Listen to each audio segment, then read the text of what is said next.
السلام عليكم ورحمة الله وبركاته في قناة يوميات أسماء عدلي. أسماء بقى جاية النهاردة تعمل لكم أكلة شعبية وأكل قمر خالص تفتح النفس تفتح النفس. مين فيكم يعرف الشكشوكة؟ في منكم يعرف الشكشوكة وفي منكم ما يعرفهاش خالص. تعالوا بقى في قناة يوميات أسماء عدلي اتعرفوا على الشكشوكة.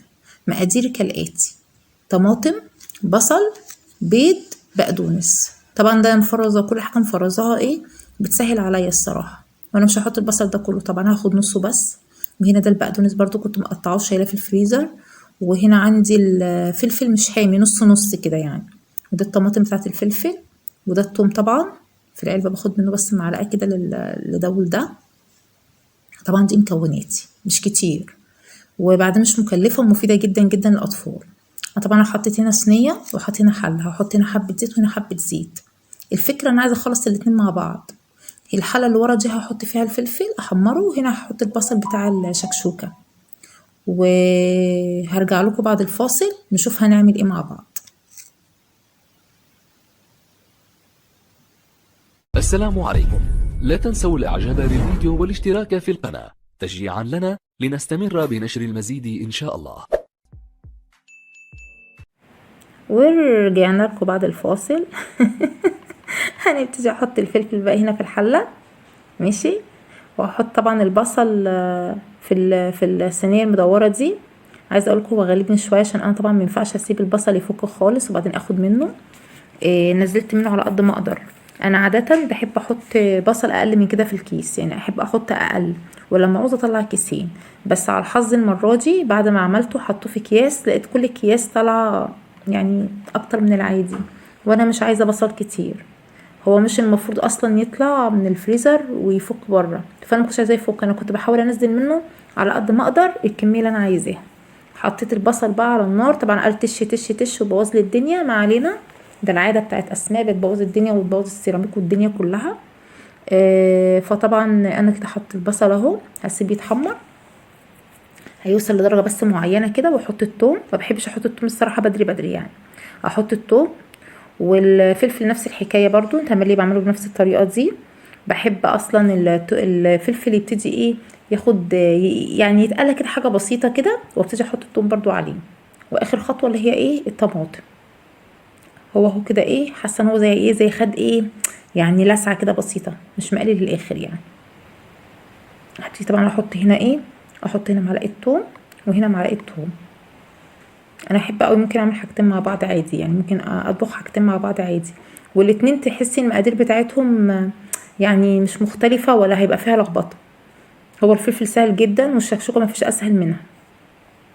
الشكشوكة يا جماعة مفيدة جدا جدا جدا، يعني لو عياله مش متعودة على الشكشوكة. في ناس كتير وفي اطفال كتير معرفوش يعني ايه شكشوكة والله، وكبار. يعني انا بنتي لما بقول لها هنعمل شكشوكة، بنتي دي في الجامعة، فانا بقول لها هنعمل شكشوكة، بتقولي ماما اللي هي انهو. يعني حتى هما مش عارفينها. انا نادرا عارفه، يعني عايزه اقول لكم انا ما عملتهاش من كام سنه، من سنين والله ما عملتهاش، بس خطرت في بالي كده. طبعا مفيده، فيها بيض وطماطم والبصل والبقدونس طبعا. فكل دوت حاجات مفيده للولاد. هنا بصوا انا وصلت البصل لدرجه معينه. ماشي. طبعا الطماطم متجمده زي ما هي، انا بقى نسيت، انا مفكره الطماطم فكه، نسيت يعني ان هي متجمده. المفروض هي في اللون ده مثلا بحط الطماطم اللي هي عادي من الخلاط. فانا طبعا عشان انا سهيت شويه، حسيت ان هي هتبتدي بقى تتحرق. علشان اقطع بقى موضوع التحمير وما زودش تحميرها، رحت حطيت كوبايه ميه. قلت عشان لو حطيت الطماطم بتلجها كده على ما هي تفك هيكون بقيه البصل اتحرق، وانا ما بحبش اشوف البصل محروق ومش صحي عموما يعني. فطبعا بصوا لقيتها مجمده جدا. فقلت لا، طب ازاي بقى احط بقى حبه ميه عارفه لو تقطعي التحمير، يعني خلاص مش هتحمر تاني. وكده انت ما بتعوزي ميه بتحطي. فاحنا ما عملناش حاجه غريبه يعني. بصي المتجمده حجر حجر حجر. فانا طبعا هحطها وهغطيها بالغطا. البخار بقى اللي طالع ده كله هيخليها تسيح طبيعي.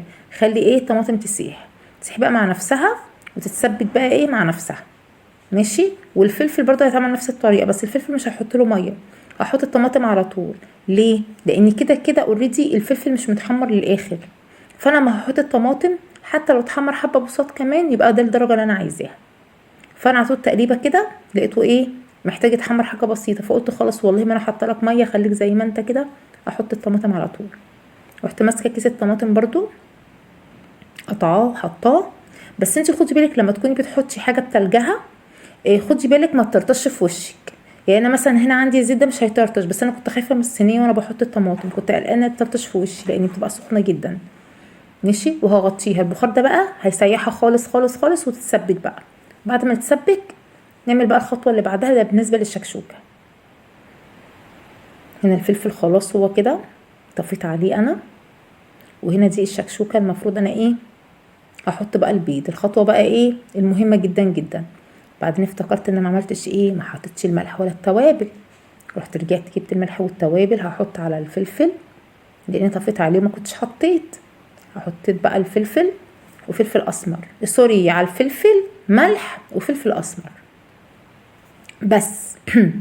وايه ويتغطى وخلاص كده، هو كده كده خلصان يعني.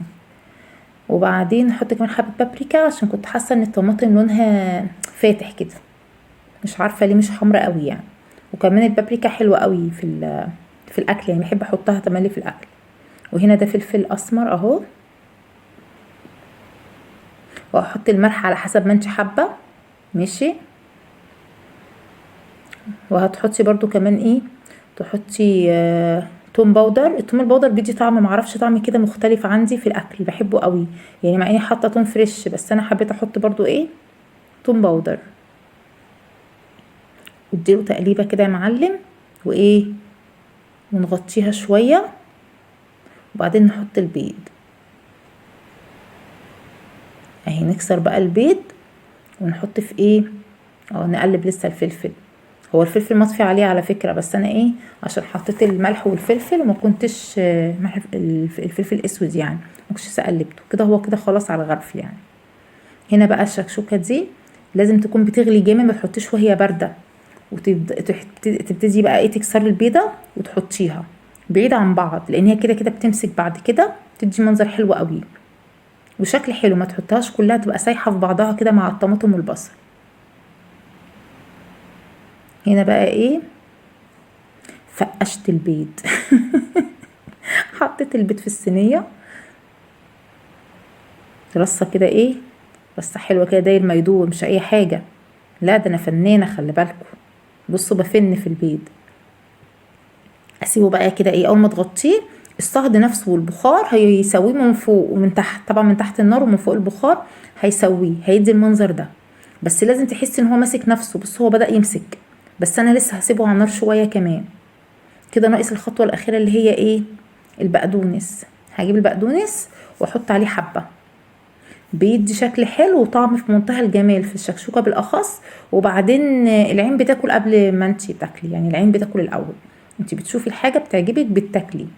فطبعا المنظر حلو، والبقدونس معروف مفيد يعني، في فوائد كتير جدا. كده هي ايه بوريكم، بصوا ازاي هي متماسكة، شايفين متماسكة ازاي. انا هسيبها بس ايه حبة كده صغنون خالص، علشان ايه عشان اثق كل الثقة ان هي ايه ماسكة نفسها. بس طلعت يا بنات والله العظيم في منتهى الجمال، طعمها حلو قوي قوي، وكانت وحشاني لان انا كنتش بعملها لان ولادي ما يعرفوهاش. بصوا خلاص، بصوا منظر الطبق جميل ازاي، كل بيضه لوحدها ماسكه في نفسها ازاي، والفلفل طلع في منتهى الجمال بجد، اكل حرش جدا. وبعدين عملت اللي هو الكشري الاسكندراني معاها، اللي هو الرز بالعدس الاصفر، قلت لو حد حابب يحط يعني عليه.